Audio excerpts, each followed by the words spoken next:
Mga kababayan, sa pula, sa puti, halabira!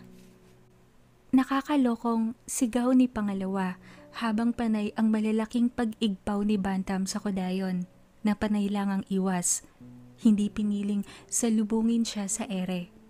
Sapagkat isang maling hakbang niya pataas, papalo ang mga paa ng Iris.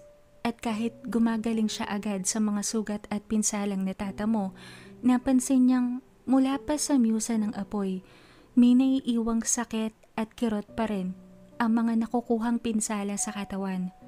Kahit na ba sabihing kung pagmamasdan, tuluyang humihilom o nagsasara na ang mga sugat na sanhi ng kalaban, ramdam pa rin niya ang bawat kirot, ang bawat sakit. Ngunit unti-unti rin namang nawawala, yun nga lang hindi madaling mabura. Isang bagay na bago pa rin sa kanyang sistema. Hindi na niya kinataka ang ganoong isipin. Mas angat na kasi ang nakakalaban niya ngayon. Mga engkantado na at hindi na nabibilang sa lahing aswang. Dahil hindi pag-aanong gamay ang sandatang napanalunan, tsumetsyempo lang si Ara sa pagpapalabas ng sandata. Mas sanay talaga siya sa mano-mano. Halos magdadalawang taon na rin kasi niya iyong kinasanayan tuwing nakikipagbuntalan. Tuwing papalo si Bantam, pinangsasalag ni Ara ang pulang mala sa laming barikada sa isang kamay. Ngunit agad iigpaw palayo ang Iris tuwing hahagip ng pagkakataon ang dalaga na abutin o hambalusin ang kalaban. Ang isa pang lamang ni Bantam, nakakalipad ito. Kontrolado ang bawat pag-angat at pag-igkas, katulad ng myusa na umaangat din sa hangin. Muling pinalabas ni Ara ang barikada nang bumato ito ng sibat. 3 ang dumaples. Umigpaw ulit sa kanya na sinundan agad ng mata ni Ara at otomatikong kinaatras ng kodayon. Tila ginagamit nito ang mga bagwes sa panlilito. At dahil isa iyon sa binabantayan ng dalaga, ang malapitan siya upang makulong. 3 hakbang agad ang inatras niya. Saglit na bitawan ang barikada sa palad. Siyang angat sa lupa ni Bantam upang muling magbato ng mga sibat na maigi at naiwasan agad ng dalaga. Muntik nang tumuhog ang isa sa kanyang hita. Lumapag muli ang Iris at inigpawa ng kodayon na agad naman niyang naiwasan. Napailing si Ara. Sumungaw sa labing kulay makopa ang malapad ng ngiti. Napapantastikuhan sa paraan ng pag-igpaw ni Bantam. May kakatuwa lang sa mga angat, pagpagaspas at pagpalo ng Iris. Kuhang-kuha ang atake ng isang manok na sumasabong. Hindi sa akin tatalab ang ganda mo. Huwag mo akong itian. Hindi ako maawa sa'yo. Nakangising wika ng Iris na kinataas ng kilay ni Ara. Ang ngiti niya ay lumapad. Tinitikahan mo ba ako? Pasensya ka na. Hindi ko tipo sa lalaki yung may palong at may balahibo. Ganting sagot ng kodayon na kinaismed ni Bantam. Wala man palong ang Iris na tinutukoy ni Ara. May pakpak naman siyang puno ng balahibo. Nang sumugod ang kodayon at pinalabas ang sundang sa magkabilang kamay, agad sinalya ni Bantam ang paghataw sa kanya gamit ang sibat na pag-aari na siyang inaasahan ni Ara. Alerto naman na umangat ang Iris. Pinalabas ni Ara ang barikada. Tama na naman ang hula niya. Muling pinalo siya ng mga tari. Patulak na sinalya niya ang barikada kay Bantam. Binawi palapit sa sarili at muling patulak na sinalya na dinagdagan niya ng puwersa. Malakas si Bantam, ngunit may lakas din naman ang kanyang mga braso, lalong-lalo na ang kanyang mga kamao. Sinunod-sunod niya ang pagbawi at ang patulak na pagsalya na kinaresulta ng paatras na paghakbang ni Bantam. Hindi ito makapalo tuwing sinusubukan. Bumabaon lang sa barikada ang dulo ng tari niya. Sa mga kamay, pinapalabas man ang mga sibat, tanging pagsalya lang ang kanyang nagagawa. Ang sunod-sunod na pag-ataking ginagawa ng kodayon ay binilisan pa niya. Lalong napaatras ang kalaban. At sa isang mabilis na bawi, hindi na barikada ang sinalya ng Iris. lumagpas sa kanyang bantay ang dalawang mabilis na pagsargo ng kamao ni Ara. Sapol siya sa kaliwang panga at sa kaliwang mata. Umigkas si Bantam, ngunit nakahabol agad ang dalaga. Handa na agad ang paddle na hawak sa isang kamay at hinataw sa tiyan ng kalaban. Napabuga ito ng dugo, sabay ng pagsadsad pahiga sa lupa. Sinakyan niya sa sikmura at muling pinulbos ng suntok ang muka. Natigil lang ang kodayon sa pagpapakawala ng suntok nang kumampay ang mga bagwis nito.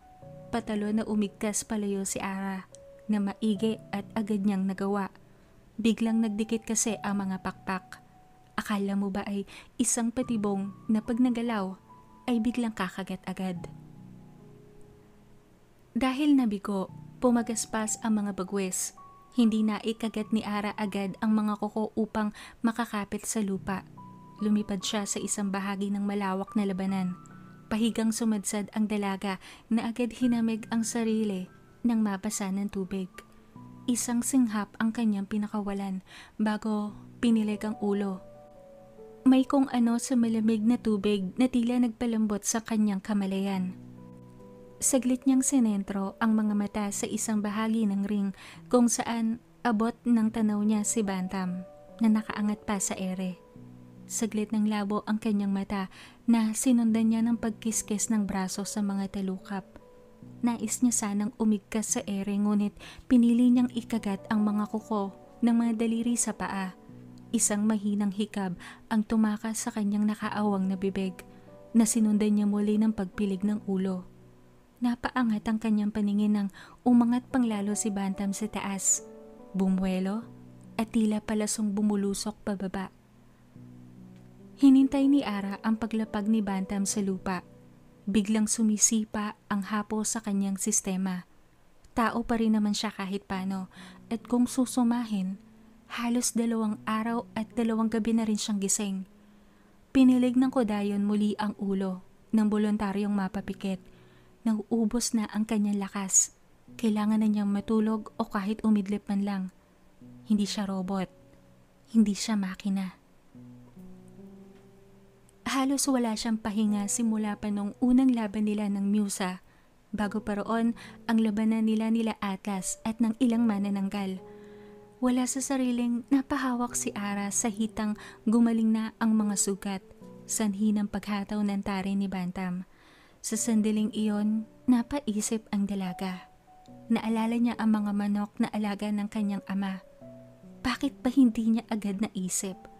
Hindi kaya napangisi na lang ang kodayon sa hakbang na biglang naisip. Lalong binaon ni Ara ang mga kuko sa lupa nang lumapag si Bantam. Halos lipa rin siya ng hanging dinala nito pababa. Agad lumitaw ang sundang niya sa kanang kamay nang makitang hahampasin siya ng kalaban ng sibat. Pumailan lang ang nakakangilong tinis ng sibat at ng talim ng sundang ni Ara nang mahagod ng talim ang mahabang parte ng sibat. Ito naman ang nagpakawala ng sunod-sunod na pagpalo na salitang sinasalag na magkabilang sundang ni Ara. Pagod ka na, sumuko ka na. Payo ni Bantam na nabubuhayan ng loob. Nararamdaman niya ang singhap ng kodayon at hingal sa bawat galaw. Aaminin niyang iba rin ang lakas na naibigay nito sa unang laban. Kung tutuusin, ang pangalawang laban ng ito ay bihira. Ngunit iba kasi ang pagkakataon na ito. Bibihira lang ang mga ganitong gantimpala at pusta sa kasaysayan ng sumbaganay. Bukod pa sa babae ang lumalaban. Karamihan sa mga nagaganap na sumbaganay, dominante lagi ang mga lalaki sa bawat ganap. Minsan may babae, ngunit madalas may talo. At si Ara pa lang ang nagbigay ng ganito kagandang labanan sa kasaysayan ng kababaihang lumaban sa sumbaganay. Tunay ngang nararapat lamang itong pilitin upang maging kabiyak ng kanilang pinuno. Muling kumampay ang mga bagwes ni Bantam sa mabilis na pag-atras ng kodayon upang makaiwas sa pag-aalalang makulong sa loob ng mga pakpak. Hindi na niya nabasa ang pagpadulas ng aire sa lupa, sabay sipa sa kanyang binti. Humataw ng 2 beses ang tare. Isang malaking hiwa ang nalika sa kanyang tuhod hanggang sa paa. Napamura ang kodayon ngunit hindi binaba ang bantay. Pag nawala ang kanyang mata sa kilos ni Bantam, ikukulong siya nito sa bagwes.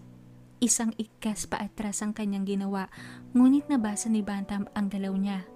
Mabilis itong umigpaw sa kanyang likod, isang agarang pagharap at muling namalo ang mga tari sa likod ng dalaga. Plakdang nagpabuwal ang kodayon. Agad gumulong, ngunit mabilis muling nakahabol ang Iris. Isang pagsipa ang ginawa na kinalipad ni Ara sa kabilang ibayo naman. "Pasalamat ka, round 2 na to. Aabangan ka namin sa labas." Banta ni isa na hindi pinansin ng sinabihan. "Mayora, Teo! Dibinsa!" Sigaw naman ni pangalawa. Saglit nagtama ang mata ni Ara at ng mga wangis niya. Dinotdot ng hinlalaki ni pangalawa ang sariling ilong na kinangisi ni Ara ng tuluyang masakyan. Yun nga ang kanina pa niya naiisip. Kung ganoon, posible.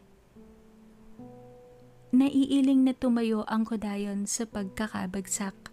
Saglit ininda ang mga guhit sa likod na ginawa ni Bantam. Tila lalo iyong nagpababa ng kanyang lakas na natitira. Ramdam na niya na talaga ang hapo. "Tama ka. Pagod na ako. Kaya tapusin na natin ang harutan na to." Nakangising sagot ng dalaga na sumugod palapit sa Iris.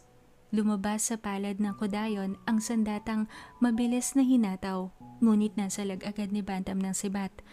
Muling pinansalag sa susunod na paghataw ng kodayon. Isang paa ni Ara ang umigkas sa tiyan ng Iris, sanhi upang mapaatras ito ng ilang hakbang. Bago pa maituon muli ang mata sa kodayon, isang pagsargo sa muka ang kanyang natanggap. Muling napaatras ang Iris. Agad nahagip ang panimbang bago tuluyang mabuwal. Ngunit may galaw agad si Ara. Nawala ang sundang at napalitan ng padel. Hinataw siya sa sikmura, sanhi upang bumulagta siya sa sahig. Nakita niyang nakitayo sa paanan niya ang kodayon. Akmang babangon siya ngunit hinatak nito ang isang paa niya. Hinagi siya sa kabilang panig kung saan maraming puno ang magkakatabi. Hindi na niya nagamit ang mga bagwes sa bilis ng mga pangyayari. Humataw siya sa isang puno ng nara. Plakdang bumagsak sa lupa. Agad siyang bumangon. Nakita ang kodayon na ilang hakbang sa kanya na agad nitong sinugod. Ngunit napalinga si Bantam nang may maramdamang puwersa sa likod niya. Mabilis siyang sumadsad sa lupa. Napadapa nang magpakawala ng mas malalakas na paghataw ng padel si Ara sa kanyang likod. Sumadsad siya sa lupa. Padapa. Naramdaman niyang sumakay ito sa kanyang bewang. Natawa siya sa kabila ng sakit na nararamdaman. Sa tingin mo ba, sapat ang bigat mo upang hindi kita maiangat?" Nang uuyam na bulong ni Bantam na hindi sinagot ni Ara. Nalingunan niya pang nakangiti sa kanya ang dalaga habang nilalapat nito ang isang palad sa batok niya. Marahil upang itulak lalo ang mukha niya sa lupa. Ang isang kamay nito nakapigil sa kanyang isang balikat. Umigkas ang mga pakpak niya. Akmang ikakampay ang mga bagwes ngunit may narinig siyang tumawa. Napatingin siya sa isa pang wangis nito na nakatayo lang ilang hakbang wala sa kanya. Binalik niya ang mga mata sa nakasakay sa kanyang likod na kodayon na lalong ninudgod ang mukha niya sa lupa. Umangat na ang kanyang katawan nang ikampay niya ang mga pakpak, ngunit nahirapan sa lakas na binuhos ni Ara sa pagngudngod sa kanyang muka. Isang daliri galing sa hindi nakasakay sa kanya ang umagaw sa kanyang pansin sa pagpipigil at pagnanais na umangat. Pinindot nito gamit ang hintuturo ang dulo ng kanyang ilong ng marahan. Tila ba kinuha lang ang kanyang pansin. Natoon sa hinlalaking iyon ng kanyang mga mata. Lalo nang sa lupa naman ito dumapo. Nanlaki ang mga mata ni Bantam nang gumuhit ito sa lupa gamit ang matalas na kuko. Dalawandang rin ang ginawa. Naramdaman na lang ng Iris na kumalma na ang kanyang pakiramdam. Maging ang pag-angat na binabalak ay hindi na natuloy. Tumiklop ang kanyang mga bagwis. at hindi maialis ang mata sa guhit na ginawa ng kodayon. Kahit na nang umalis si Ara sa pagkakasakay sa kanyang likod at nag-umpisang maglakad palayo na sinabayan ng pagbilang naman ng tagapamahala. 1, 2, 3, 4,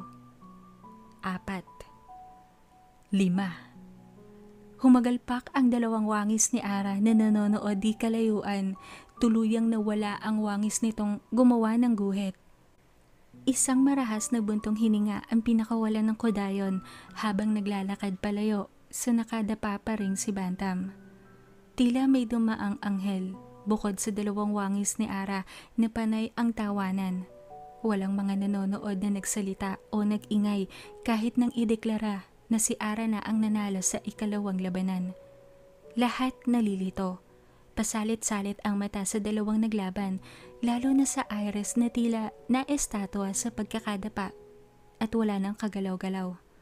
Kunot noong lumapit sa buwitre sa tagapamahala na maluwag ang pagkakangiti. Pandaraya ba yun? Tanong niya na kinailing agad ng Pilandok. Kung tutuusin, hindi. Ginamit lang ng kodayon ang kahinaang alam niya sa uri ng ibon na kinabibilangan ni Bantam. Sa mundong pinagmulan ng kodayon, marami ang nag-aalaga ng manok upang ilaban. Sabong, na siyang isa sa mga diskarteng pandepensa naman ni Bantam. May tari siyang ginto sa bawat sakong, hindi ba? At ang manok, ang uri ng ibon na pinanggalingan niya. Marahil nasaksihan niya ang ganoong diskarte ng panghihipnotismo sa manok upang kumalma ito. At ginawa niya ngayon sa pinsan mo. Ang wangis na gumawa ng guhit ay siya rin naman. Kung tutuusin, kaya niyang gamitin ang mga wangis niya sa pakikipaglaban ngunit hindi niya ginamit, hindi niya ginawa. Ngayon pa lang at sa paraan pa ng hindi pananakit. Kung hindi, nagpakalma. May kanya-kanya tayong paraan upang tapusin ang labanan. Ang estilong ginawa ng kodayon ay walang nilabag na patakaran. Ang batas sa sumbaganay ay wala lang mauutas na buhay. Mapatumba pataob ang kalaban upang mabilangan. Ang lahat ng diskarte at paraan na gagamitin upang matalo ang kalaban ay nasa kanila ng pagpapasya. Mahabang paliwanag ng tagapamahala na kinakamot ng batok ni buitre. Naiiling na nilingon si Arang umupo sa isang batong walang nilalang na nakapwesto. Tumalungko roon at sinapo ang noo. Ang tanong, wika ni Pilandok na kinatingin ni buitre muli sa kausap. Sino ang magbubura ng guhit na ginawa ng malokong kodayon? Tiyak na mag-iigkasan ng lahat ng dapat umigkas sa katawan ni Bantam kapag nakakawala siya sa hipnotismo. Pigil ang tawang saad ng Pilandok. Panay ang pagmumura at pagwawala ng mga bagwes ni Bantam habang nakakulong sa malasalaming barikada na agad ginawa ng tagapamahala sa Iris nang may isang nilalang na nagboluntaryong burahin ang guhit ng linya sa lupa. Halos gumulong kakatawa ang dalawang wangis ni Ara ni hindi na namalayan ng paglapit ng kodayon sa tagapamahala upang iabot ang sundang na binabasbasa na upang ilipat ang napanalunang entas para sa sandata. Hindi makapagsalita na maayos ang tagapamahala sa lakas ng tawa ng dalawang wangis ni Ara na maluha-luha pa ang isa. Sabi niya kanina, labanan mo ko, aagawin ko ang sundang na yan, duwag ka pala. Tapos ang dami niyang eklat, palipad-lipad pa siya, tapos yun lang makakatalo sa kanya. Ginuhitan lang yung lupa, hindi na nakagalaw. Naalala ko yung mga manok na ginaganyan ni Ara dati. Naligo na siya, kumain na siya, andun pa rin yung mga manok nakatitig sa lupa. Putang ina, hindi ko kaya to. Laughter. Hindi ko kaya to. Halos pabulong na wika ni isa habang hawakan dyan sa pagpipigil na maihi. Paano ulit yung boses? Duwag ka. Naluluhang segunda naman ni pangalawa na hindi na makahinga. Sabi niya, labanan mo ko, kodayon. Duwag ka. Atol nito na muling kinabunghalit ng tawa ng dalawa. Namumulang naitakip ni buwitre ang malapad na palad sa muka na lalong kinalakas ng tawa ng mga wangis ni Ara. Bantam, Bantam, yung pinsan mo, pinipigil matawa sa'yo. Tinatawanan ka ng pinsan mo. Ikukwento niya to sa mga anak mo balang araw. Ako ang nahihiya para sa'yo. Putang ina, ayoko na. Mahihina ako. Halos paos na wika ni pangalawa. Napahiga na ito sa lupa. Ayoko na. Nahihina rin ako. Nagmamakaawang awat naman ni isa, kahit hindi pa rin mabura sa muka ang kaaliwan sa sitwasyon. Isang buntong hininga ang pinakawala ni Ara. Maging siya, nahawa siya sa kalokohan ng dalawang wangis. Ngunit mas tuon ang atensyon niya sa pagbabasbas ng sundang, kaya mariin niyang pinikit ang mga mata, kasunod ng paglaho ng may ingay niyang mga wangis. Saglit hinamig ni buwitre ang sarili bago binaba ang palad na tumatakip sa muka. Iniiwasang katagpuin ang namimilog na mata ng pilandok na tinuloy ang pagbabasbas sa sundang. Nang matapos, tumikhi muna ang pilandok at tinuon ang atensyon sa mga nilalang niya nanonood. Sigurado naman ako na wala nang hahamon sa kodayon ngayon. Tama ba? Anito, nakatahimikan ang sinagot ng paligid. Nasisiyahan na pumihit ang pilandok sa kodayon na unti-unting kinakainan ng hapo at entok. Magpahinga ka na, kodayon. At muli, binabati kita. Anito bago sinenyasan ang humahataw ng tambol. Dumagungdong ang ingay sa paligid bago inanunsyong tapos na ang sumbaganay sa araw na iyon.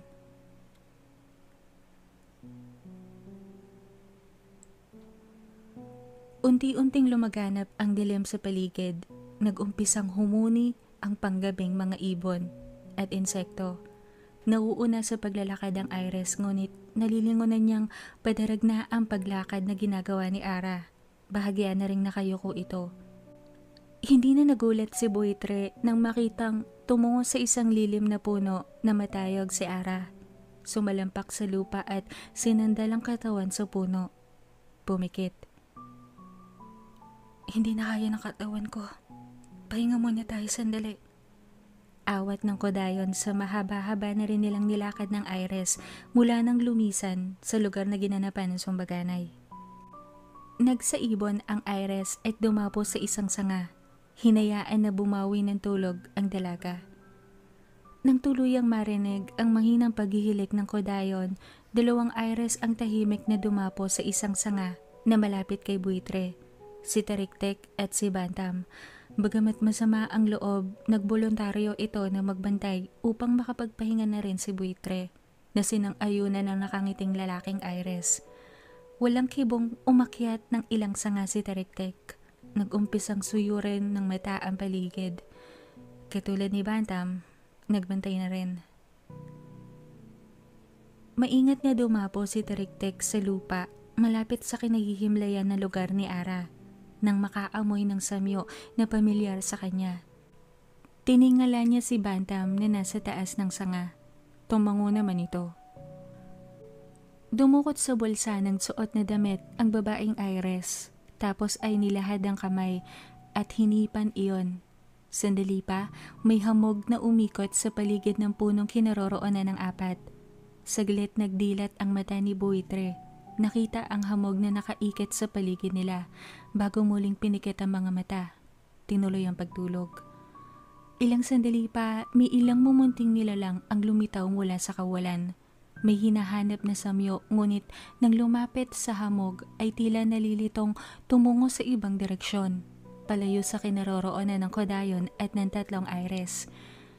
Nailing si Bantam habang minamasdan ang mumunting halimaw na marami sa lugar na piniling pahingahan ng kodayon. Ang mga mumo. Ilan sa mga nilalang na tuwing madilim lang o tuwing gabi lang lumalabas sa kani-kanilang mga lungga upang manginain at paboritong ilaman sa tiyan ng mga tao. Sa kanilang apat, si Ara ang naaamoy ng mga mumo. Kalahating tao pa rin kasi ito at hindi engkantado tulad nila. Nilingan ni Teriktek ang kodayon na mahimbing pa rin natutulog. Maagap na sinalo ng bumuwal sa pagkakasandal sa puno, ngunit dahil sa pagod ni hindi na naalimpungatan, maingat niya itong hiniga sa lupa bago hinayaan na. Walang dapat gumambala sa pagbabawi nito ng lakas. Ang susunod na labanan nito pag nakarating sa kaharian ng mga Aires ay mas mabigat pa sa dalawang laban na sinuong nito sa Sumbaganay.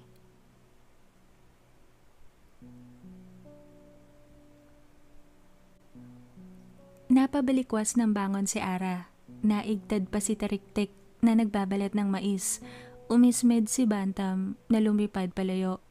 Naiiling na binati ni Buitre ang kodayon na mabilis sinuyod ng tingin ng paligid. Kung nais mong mangaso at maglinis ng katawan, may sapa sa bandang hilaga. Maraming baboy ramoroon at mga usa na nanginginain. Iiwan ko ang aking samyo upang masundan mo kung hindi mo na ako maabutan dito. Ani Buitre na inabot ang mais na bigay ni Teriktek. Kinuha ni Ara ang sling bag na nasa lapag at walang sabi-sabing naglakad palayo. Tumigil saglit, lumingalinga at agad na wala sa paningin ng mga Aires. Lalambot ka rin sa amin, kodayon, kapag tapos na ang misyon mo. Magiging mabuti tayong magkakaibigan. Nangingiting wika ni Teriktek bago tinuloy ang pagkain sa mais na binalatan. Wala na! Natatawang wika ni Buitre sa pinsan na sa isang mataas at makapal na puno ng yakal dumapo. Lumipad pabalik si Bantam sa kinaroroonan nila Teriktek. Nakumuha na rin ng mais at salubong ang mga kilay ng inatngat. Nilipat ni Teriktek ang asul na mga mata kay Bantam. Hindi ko alam na pwede ka palang mahipnotismo. Tapos na yon. Di ko rin alam. Iba na lang pag-usapan natin. Namumula ang bawat pisnging sawata ng lalaking Aires sa kasama. Tumalikod si Buitre sa dalawa. Tinago ang pagsilay ng malapad ng ngiti sa kanyang mga labi.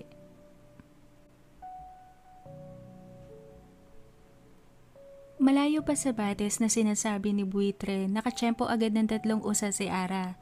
Nang makarating naman sa bates, agad naglinis ng katawan ng dalaga. Hinubad lahat ng damit at lumusong sa gabinting tubig. Naglinis na ng katawan. Mabilis ang pagkilos. Nang makontento, agad rin namang umahon. Pinagpag ang kamisong suot na tila ba malinis na ulit at bali walang sinuot. Kinuha sa loob ng sling bag ang makapal na suklay at naghagod ng mararahas sa makapal na buhok. Bago mabilis ang inipon, pinaikot sa pabolang ayos at tinalian ng lasong terno ng suot na damit. Hindi na siya nagsuot ng sapin sa paa. Kahit limitado ang pagbabasa ng isip niya o ng mga wangis niya sa paligid at sa mga nilalang na rito naninirahan, kahit paano nagagamit naman niya ang pakiramdam sa lupa upang malaman kung may nilalang na abot lang mula sa kanyang kinatatayuan. Yung mga nilalang na nasa lupa lang. Ibang kaso naman ng mga may pakpak na nilalang tulad nila Buitre. Napabuntong hininga si Ara. Gusto na niya itong matapos. Wala sanang problema sa mundong kinaroroonan niya kung napadaan man lang siya o naglalagalag. Maraming kakaibang bagay rito na kung wala siyang ibang iniisip ay bibigyan niya ng oras upang saliksikin at pag-aralan. Ngunit heto nga, ang katipan niya ang dahilan kung bakit siya naririto. Bahagyang kumunot ang noo ng kodayon nang makarinig ng mumunting paggalaw mula sa isang bahagi ng matataas na halamanan, kung saan may mga punong hindi na niya kayang yakapin sa lapad. Hindi siya lumingon, ngunit saglit siyang suminghot sa hangin. Wala siyang naaamoy na samyo ng kung anong nilalang, puwera lang sa matapang na samyo ng yerba buena at ng mga halaman at damo na sumasama sa hangin. Wala siyang nahahagip na samyo ng mga Aires.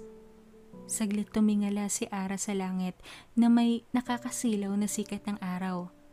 Tila iba talaga ang lipas ng gabi at ng umaga sa mundong ito. Ngunit tansya niya, 3 araw na ang lumipas. Isang samyo ng usamuli ang kanyang nahagip nang umihip ang hangin. Mabilis niyang tinunton iyon. Pabalik na ang kodayon sa pinanggalingan na makaamoy ng kakaibang samyo. Napapikit saglit ang dalaga nang muling suminghot. Mabango, parang samyo ng presang may halong pandan, malamig sa ilong at nakakatakam. Maigi na lang at hindi ito ang unang karanasan niya sa samyong presa. Mula nang makalanghap siya noon at muntik nang makasakit ng inosente, tila hindi na ganun kabigat ang epekto ng dugong espesyal sa ilong at panlasa ng mga aswang na tulad niya. Saglit siyang napaisip. Walang tao sa lugar na ito, alam niya. Sinigurado niya iyon nang tunguhin ang kinalalagyan kanina. Ngunit pilit siyang hinahatak ng samyo ng dugong mahirap tanggihan. Napalunok ang dalaga ng ilang beses. Nalaman na ang kanyang tiyan. Kung tutuusin, hindi na siya gutom. Ngunit tila may kamay ang samyong pumapasok sa kanyang sistema at hinahatak siya sa pinanggagalingan noon. Alam niyang bukod sa hayop, hindi siya basta-basta maaaring kumain ng mga nilalang rito kahit gaano pa iyon kabango sa kanyang sistema. Hindi niya pagamay ang ilang patakaran sa lugar na ito. Mahirap na. Ilang paglunok pa ang kanyang ginawa. Ngunit lalong tumapang ang samyo. Napadura na si Ara ng laway na umapaw sa loob ng nakasaradong bibig. Isang marahas na pagbuga sa hangin ang pinakawala ng kodayon bago naglakad pabalik.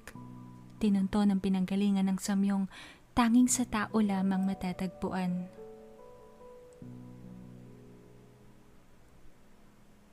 Tumigil ang mga paang walang sapi ni Ara sa isang mahabang hilera ng makapal na halamanan ng bonggambilya.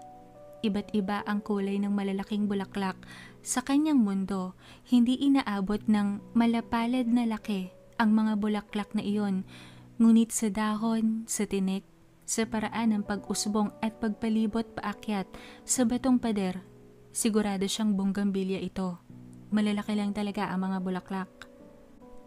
Lumikot ang tsokolating balintataw ng kodayon nang lalong tumapang ang samyo.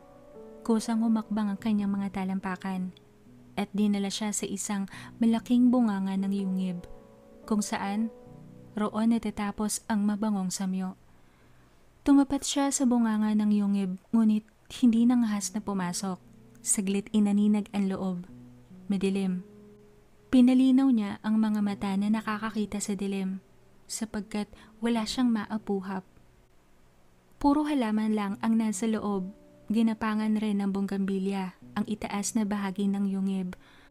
Ang lupa naman ay nasasapnan ng makapal na Bermuda grass na saglit niyang kinakunot ng noo. Kung naaarawan ba ito sapagkat tila malulusog ang halaman sa loob. Bihira lang sa isang lugar na may halaman na hindi nasisikatan ng araw. Marahil napakalusog talaga ng lupa. Patalikod na sana ang kodayon nang may munting nilalang na umigkas sa kanyang braso. Isang uri ng limatik, kulay berde. Pipitikin sana ng kodayon, ngunit biglang may umigkas muli sa kanyang isang braso. Nang balikan niya ang unang umigkas, ay napatda ang dalaga. Kasing laki na ng daliri niya ang nakadikit na limatik. Mabilis niyang kinuha ang nananabang naninipsip ng dugo, tinapon kung saan. Nakaramdam siya ng mahinang kurot, kasabay ng pag-agos ng kanyang dugo sa braso. Napangiwi ang dalaga bago binalikan ng isa pang dumikit sa isa niyang braso. Akman tatanggalin na ang nananaba na ring limatik ng inagaw ng ingay ng sabay-sabay na pagpagaspas ng mga dahon at sanga ang kodayon. Napatingala ang dalaga, sabay ng pag-igkasan ng hindi na niya mabilang na limatik sa kanyang katawan. Hindi na malaman ng dalaga kung anong uunahing tanggalin sa balat na nakadikit. Hindi na rin mapansin na napahakbang na pala siya papasok sa loob ng yungib. Nang may biglang sumigaw mula sa labas, sinabing huwag siyang gumalaw at huwag tangkaing magtanggal ng isa pa. Pinigil ni Ara ni hindi magsalita nang makaramdam ng isang limatik sa kanyang pisngi. Malapit na sa kanyang labi. Wala man siyang maramdaman pag kumakagat sa balat niya. Tila naliliyo naman siya sa bilis ng pagbabawas ng dugo sa kanyang buong sistema. Isang may kaliitang babae ang pumasok mula sa labas ng yungib kung saan siya galing kanina. Napapikit na lang si Ara nang lumapit ito. May limatik kasing umigkas sa kanyang noo. May tila piniga ito na kung ano. Marahil isang uri ng prutas na walang samyo. Naramdaman niyang tumulo ang kata sa kanyang ulo. Bumaba sa kanyang pisngi, sa dibdib at sa tuhod. Naramdaman niya na binasa ng parehas na likido ang braso niya at balikat. Naramdaman rin niyang kusang natanggal ang mga limatik sa kanyang muka, sa katawan, na tila ba nahugasan ng kung anong binasa sa kanya. Hindi na siya makahuma nang hatakin siya palabas ng babae.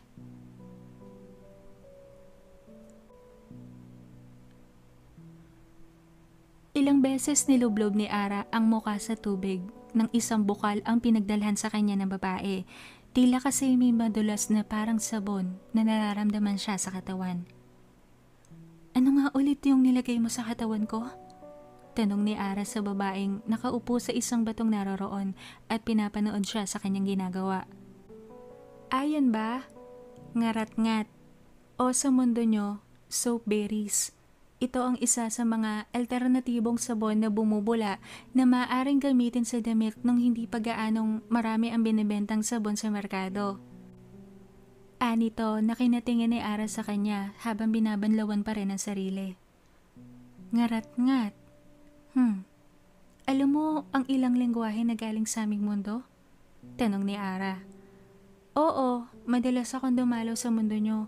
Katunayan, may ilan na ako naging kaibigan ron. Ang nakatatanda ko ngang kapatid, umibig sa isang purong tao. Anito na kinatango ni Ara. Salamat ulit sa ginawa mong pagligtas sa akin. Hindi ko alam kung anong hangin ang umihip sa utak ko. Tila ako nawala sa wisyo. Hindi ko alam na dala ako ng matamis na samyong sinusundan ko tapos nasabungad na ako ng yungib. Pamilyar ako sa mga limatik pero yung limatik sa amin hindi ganun katindi sumipsip ng dugo. Kung natagalan pala ako at hindi ka dumating, baka natuyo na ako nang wala sa oras. Hindi makapaniwalang wika ni Ara nang matapos ang pagbabanlaw sa sarili. Isa yon sa mga diskarte ng mga limatik. Kapag namimili ng binibiktima, inaalam nila kung anong mabango sa ilong ng kanilang bibiktimahin. Tapos, yun nga, yayayain nila sa loob ng yungib. Doon na nila pagpipiestahan ng katawan. Sagot naman ng babae. Kaya ba hindi ka inatake ng limatik dahil wala kang dugo? Teka, ano nga palang pangalan mo? Kanina pa tayo nag-uusap. Anang ko dayon sa napangiting babae. Oo, tama ka. Wala akong dugo sa katawan. Ako nga pala si Almasiga. Isa akong engkantada na ang lahi ay Prasinos. Kami ay mga taong halaman. Anito na nilahad ang kamay. Saglit napadta si Ara bago inabot ang palad nito at nakipagkamay rin. Wow! Sorry. Hindi ko lang maiwasang humanga. Ito ang unang beses kong makaharap ng katulad mo. Kakaiba ka sa lahat ng nilalang na nakilala at nakaharap ko na. Taong halaman. Interesante. Ang galing nun ah. Ani Ara na sakalang napasadahan ang kasuotan na suot ni Almasiga na tila gawa sa dahon at balat ng puno ng kahoy. Maging ang sapin nito sa paa ay tila sandalyas na tinubuan ng maliliit na bulaklak. Ikaw ba ang nalalanghap kong yerba buena? Malamig sa ilong. Segunda pa ni Ara nang hindi sumagot si Almasiga. Ngunit tumango naman ito. At ikaw? Tanong naman ni Almasiga na kinakamot ng batok ni Ara. Ako nga pala si Ara. Lahing ko dayon. Isang aswang. Sagot ni Ara na nakalimutang magpakilala naman. Iniwas ni Almasiga ang namilog na mga mata sa dalaga nang magpakilala ito. Tila ba may sekretong makakaalpas kung tititig ng matagal sa maamong mukha ni Ara. Sa lupa ito tumingin bago nagsalita. Usap-usapan ang maingay na pagkapanalo sa sumbaganay ng isang babae at dayong aswang. Ikaw ba yon? Tanong nito na kinakibet ng kodayon. Magaangang loob niya kay Almasiga at hindi pa naman siya tinatraidor ng kanyang hinuha mula nang maging aswang siya. Maraming salamat ulit sa pagligtas mo sa akin. Matagal-tagal na rin mula nang maranasan kong iligtas sa panganib. Hindi pa ako aswang nun. Saglit na atoon ang mata ni Ara sa ibang direksyon bago binalik kay Almasica. Sa ngayon, may inaasikaso akong hindi maaaring maantala. Pag muli akong bumalik rito o kaya kapag ikaw naman ay dumalaw sa aking mundo, maaari mo ba akong bisitahin sa aming lugar? Sabihin mo lamang ang pangalan mo sa bukana ng aking teritoryo at makakapasok ka. Anang dalaga sa napatangong Prasinos. Sige, magkita tayo ulit. Hangad ko ang iyong tagumpay sa hinaharap, Ara. Sagot naman ni Almasica na saglit kinatigil ng kodayon sa paghakbang palayo. Ilang beses ko na yang naririnig nitong mga nakaraan. Nawa ay magdilang anghel kayo. Hanggang sa muli, Prasinos. Nakangiting paalam ng kodayon sa kumaway naman na taong halaman. Hindi na napansin ni Ara ang malalim na buntong hiningang pinakawala ng babaeng Prasinos. Mariing pumikit ito bago binulong sa hangin ang tagumpay ng kodayon.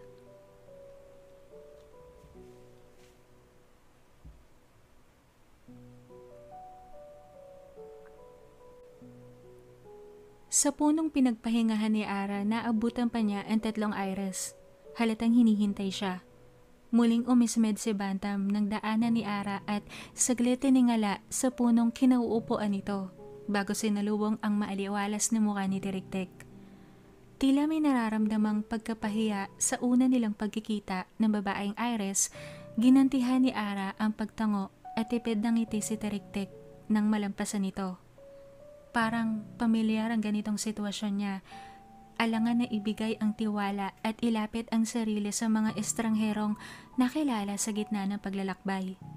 Naalala niya sa tatlo, si Rio, si Maya, at si Sari. Hindi rin maganda ang kanilang umpisa, ngunit ang mga alaba ay sadyang mabubuting lahi ng aswang. Ano bang alam niya sa mga Iris na sa kabila ng kagaspangan ng ugaling pinapamalas niya, ay tila sinusuyo pa rin siya. Sasama ba kayo sa amin? Tanong ng kodayon, sa saglit hindi makahumang si Tiriktik. Paanyaya ba yan? Tanong ng babaeng Iris. Kiniling ni Ara ang ulo bago pagkuway itinaas ang isang kilay. Kahit masyadong matataas ang inyong kakayahan upang hindi ko magawang basahin, hindi naman nakatanga. Alam kong sumusunod ka mula pa nung binigyan mo ko ng damit. Pambubuking ni Ara sa natawang si Tiriktik. At ikaw, gusto mo sumama? Tanong ni Ara sa umirap sa kanya si Bantam. Hindi ito sumagot. Hindi pa rin siya napapatawad sa ginawa niyang kalokohan sa Sumbaganay. Huwag kang mag-alala, hindi ako magiging abala sa'yo. Hindi muna. Sa malayo lang kami ni Bantam, nakaalala lang, tulad na dati. Tuloy-tuloy na sabi ng Iris na saglit kinapatda ni Bantam. Nakita pa ni Arang tumikhim si Buitre bago nagayang maglakad na. Tila agad pinapalis ang malaman na sinabi nito sa dalaga. Nagkibit lang si Ara bago tumatangong tumalikod. Hindi na pinansin ang saglit na pagbukol ni Bantam ng masamang tingin sa babaeng Iris na pinamulahan naman ng mga pisngi. Isang kapatagan ang kanilang dinaanan bago muling sumuot sa kasukalan. Tumigil si Buitre sa paglalakad at nilingon si Ara bago nagsalita. Daraan tayo sa isang pamayanan at malaking pamilihan o merkado. Suotin mo ang pamandong mo sa ulo. Ani Buitre na kinantingin ni Ara sa kanya, ngunit bago pa magtanong ang dalaga ay nagsalita na muli si Buitre. Natural na sa lugar na ito na nakasuot ng kaputsa sa katawan at nakatakip ang babae ng pamandong sa ulo upang hindi makorsonadahan ng kung sino, lalo na sa mukha na meron ka. Talamak ang pagbebenta ng mga kababaihan rito at pagdukot na walang gaanong pagbabawal. Hindi katulad sa mundo mo na ang mga kababaihan kahit paano nakakapantay na sa karapatan ng isang lalaki. Dito sa isang sulok ng Aranya, hindi pa nauuso na magmaniobra ang isang babae.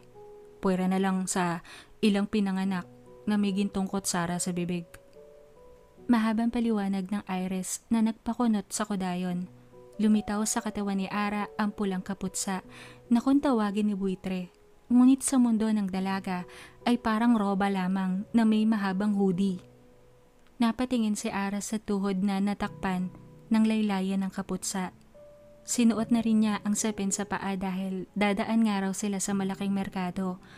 Ngunit napansin ni Ara na parang wala naman ata siyang nahahagip na samyo sa mga taong makakasalubong raw o anuman. Wala rin siyang ingay na naririnig. Nasa portal pa kasi tayo. Paglabas natin sa portal na ito, bubungad na ang pamilihan, ang bayan na malapit sa lawa na ating tatawirin patungo na sa aming kaharian. Sagot ni Teriktek sa tanong na gumuhit sa mukha ng Kodayon. Nakasuot na rin ito ng kaputsang kulay ube. Nakapamandong na rin. Sila Bantam at Buitre ay parehas na itim ang kaputsang suot. Ngunit hindi nakapamandong ang ulo. Isang malinaw na paglalarawan na mas kayang harapin ng lalaki ang mundo nang hindi kailangang mag-alala sa kanilang kaligtasan. Kahit saan siya tumungo, laging hirap ang babae na patunayan ang kanyang sarili sa lipunan. Hindi na sumagot si Ara nang sundan si Buitre na humakbang palagpas sa makapal na halamanan. Agad sumalubong at rumindi kay Ara ang ingay na nanggagaling sa malaking pamilihan. Mabilis na sinuyod niya ng paningin ang hindi mahulugang karayom na kapal ng tao. Simpleng suminghot sa hangin ng Kodayon. Walang pagkakaiba. Iisa ang samyo ng mga tao sa mundo nila at sa mundo nila Buitre na kung tawagin ay Aranya. Naalala niya si Atlas at ang kapatid nitong si Abel. Ang dalawa ang unang nakilala ni Ara na galing sa mundong ito. Ngunit aswang naman na sila. May konting kuryoso pa rin sa isang sulok ng utak niya kung ano ang kaibahan ng mga taong makikilala o makakasalubong niya man lang habang naririto sa mundong kung tawagin nila ay Aranya. Kodayon, mahinang tawag ni Buitre na muling kinatingin ni Ara sa iris. Iwasan mo palang salubungin ang tingin ng ilan. Kung maaari, ibaba mo ang iyong mga mata sa lupa. Iba ang pananaw ng mga tao rito. Iba rin ang kultura. Paalala ni Buitre na kinatango ng Kodayon. Inayos pa ng dalaga ang pamandong sa ulo, siniguradong tuluyang matatakpan ang kalahati ng kanyang muka, gaya ng binili ni Buitre. Tahimik lang na sumunod ang Kodayon. Bagamat mabilis gumalaw, nasulyapan pa ni Ara si Teriktek at si Bantam sa magkabilang panig ng daan, humahalo sa karamihan na namimili at naglalako ng paninda. Isang buntong hininga ang kanyang pinakawalan. May ilang nababangga ang Kodayon na katawan tuwing sumusuot sila sa siksikan ng mga tao. Ngunit tulad ng sabi ni Buitre, binaba niya lang ang mga mata sa lupa. Kahit minsan gustong-gusto na niyang manulak ng ilang bulto ng katawang alam niyang lalaki, ngunit tila walang pake kung makasakit o makatulak. Ilang mga katawan pa ng tao ang nakasiksika ni Ara, ngunit nang malapit na siyang makaalpas sa siksikang iyon, ay napatid naman siya ng kung ano. Maigi na lang at may nahawakan siyang braso na agad nabawi ang kanyang panimbang. Una siyang napatingin sa paang nagkamali ng hakbang ni Yoko at isang maputing tali ang kanyang nakita, pahalang na nakalatag sa lupa. Saglit nilinga ni Ara ang bawat dulo na pinagtatapusan ng bawat tali, ngunit hindi niya makita sa dami ng tolda, mga nakalatag pa na paninda at mga taong nakaharang. Sa kanya lang naalala ang brasong nakapitan. Bahagya siyang tumingala. Sinino ang may-ari ng brasong hawak pa rin niya. Hihingi sana siya ng paumanhin at magpapasalamat dahil hindi siya tuluyang napatid nang siya ay matigilan. Sinalubong siya ng kuryoso at singkit na mga mata. Kapwa sila napatda. Nalaglag na pala ang suot niyang pamandong, dahilan upang makita ng lalaking hawak pa rin ni Ara sa braso ang kanyang muka. Hindi pa rin maiwasang mapatitig ng dalaga sa morenong lalaking nakatunghay sa kanya. Binawi ng dalaga ang kamay at tipid ng ngumiti bago muling binalik ang natanggal na pamandong sa ulo. Salamat sa pag-alalay. Tanging wika ng Kodayon bago tumalikod. Ngunit Muli siyang napalingon. Nakatingin pa rin sa kanya ang lalaking may matang puno ng pagtataka. At gayon din ang nararamdaman niya. Tila kasi pamilyar ang lalaki. Hindi niya lang matandaan kung saan niya ito nakita. Kunot ang noong humakbang si Ara palayo. Nang sabayan siya paglalakad ni Buitre. Anong nangyari sa'yo sa gitna? Tanong nito na hindi agad nasagot ni Ara. Sa halip, muli siyang napalingon sa merkadong pinanggalingan. Kodayon, ulit ni Buitre. Tinagpo ni Ara ang asol na mga mata ng Iris.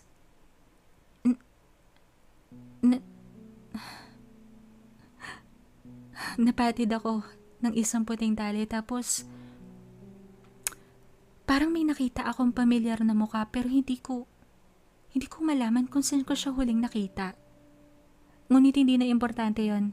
Sana nga pala natigil ang pagsasalita ng dalaga nang muli niyang makita ang puting tali na muntik nang pumatid sa kanya. At ang dulo, paakyat na sa isang puno ng yakal. Wala sa sariling napalakad palapit ang dalaga. Tiningala ang puno. Naramdaman niyang nasa tabi na niya si Buitre. Anong tinitignan natin? Bakas ang pagtataka sa mukhang tanong naman ni Buitre. Iyong puting tali, dito nagtatapos. Sagot ni Ara. Kumunot ang noo ng Iris. Hindi mo nakikita? Ayan oh. Sagot ng Kodayon. Lumagpas ang mata ni Buitre sa tinuturo ni Ara. Dinampot naman ng Kodayon ang sinasabing tali na may kakapalan. Parang tali ng trumpo. Wala akong nakikita. Ani Buitre pa. Dinampot ni Ara ang tali at bahagyang hinatak. At mula sa itaas ng punong yakal, unti-unting luminaw sa mata ni Buitre ang taling hawak ni Ara. Napasinghot ang Kodayon nang makaamoy ng matapang na samyo ng popcorn. Mula sa puno, lumapag sa lupa ang isang hayop. Sa unang tingin, alanganing pusa o raccoon ang hayop na nasa 4 na talampakan ng haba. Kulay itim.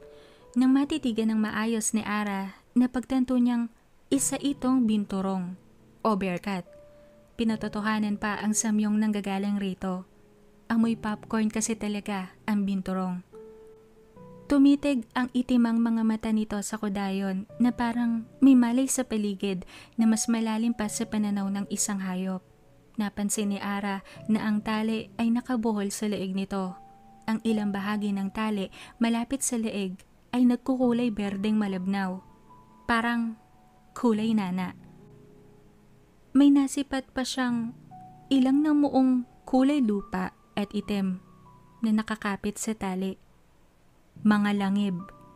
Mga natuyong langib. Ang paligid ng leeg ay bahagyang nagsusugat na. May nagmamay-ari dyan, isang engkantado. Awat agad ni Buitre sa Kodayon nang masakyan ang hakbang na gagawin ni Ara sapagkat lumitaw sa isang kamay nito ang sundang na sandata. Alaga? Bakit hindi maganda ang kalagayan niya? Nagsusugat yung leeg ko. Kontra ng dalaga sa pagpipigil ni Buitreng lapitan niya ang binturong. Ang taling hawak mo ay hindi basta-bastang tali. May nakabalot na mahika sa tali kaya hindi ko nakikita agad. Ngunit paano mo nakita? Wala sa sariling nasabi ng Iris. Hindi maiwasang magtaka dahil maging siya, hindi niya nakita yon kanina. Hindi lumapit si Teriktek at si Bantam sa dalawa. Kapwa na palunok nang makitang hawak na ni Ara ang tali. Alam nila kung ano yon. Nagpalitan ng nag-aalalang tinginan ng dalawa. Sinenyasan si Buitreng pigilan ang Kodayon sa gagawin. Ngunit bago pa muling magbabala ang Iris, napigtal na ni Ara ang tali sa leeg nang hindi umalma na binturong. Tila ba alam ang gagawin ng dalaga kaya hindi gumalaw. Hinayaan itong lumapit at umupo ang dalaga sa tabi niya. Napapalatak ng mahina si Ara nang mahaplos ang halatang matagal ng sugat sa leeg nito. Mabilis na tinusok ni Ara ang hinlalaki at pinahira ng dugo ang sugat ng binturong.